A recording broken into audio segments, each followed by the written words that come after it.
করেছেন।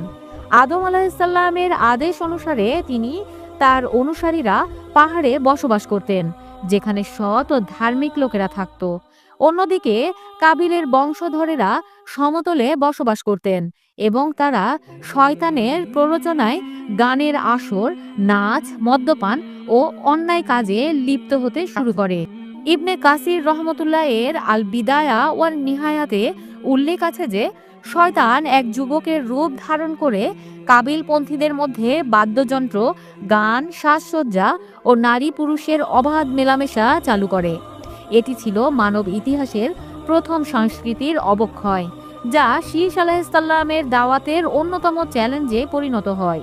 হযরত শীস আলাইহিসসালাম ছিলেন এমন এক নবী যিনি আদম আলাইহিসসালামের ইলম, হিকমত ও নবুয়তের উত্তরাধিকারী গ্রহণ করে মানুষের জন্য আদর্শ সমাজ গঠনের কাজ শুরু করেন। তার জীবন আমাদের শেখায়, ফিতনার যুগেও যদি কেউ সত্য ও আল্লাহর পথে স্থির থাকে, তবে আল্লাহ তাআলা তাকে সম্মান ও নেতৃত্ব দান করেন। প্রিয় বন্ধুরা, হযরত শীস আলাইহিসসালাম থেকে আমরা যে শিক্ষা পাই তা হলো: ১. আল্লাহর দান ও রহমত প্রতিটি বিপর্যয়ের পর আসে। ২.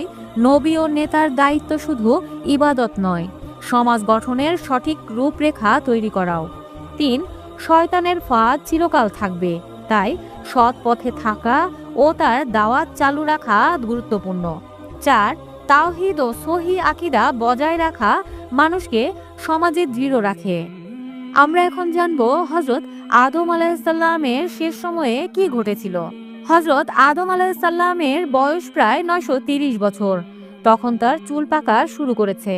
তিনি তখন পাহাড়ে থাকতেন। সন্তানদের নিয়ে আল্লাহর ইবাদতে মগ্ন থাকতেন। তার সন্তানরা ছিল অনুগত, কিন্তু শয়তানের ফিতনাও তখন ছড়িয়ে পড়তে শুরু করেছে। একদিন তিনি তার সন্তান হযরত শীস আলাইহিসসালামকে ডাকলেন। তিনি বললেন, হে পুত্র, আমি অনুভব করছি আমার মৃত্যুর সময় ঘনিয়ে এসেছে। আমার পরে তুমি নবুয়তের দায়িত্ব গ্রহণ করবে। তিনি তার জীবনের শিক্ষা, ওহীর জ্ঞান এবং ভবিষ্যতের সতর্কতা দিয়ে গেছেন শীস আলাইহিসসালামকে।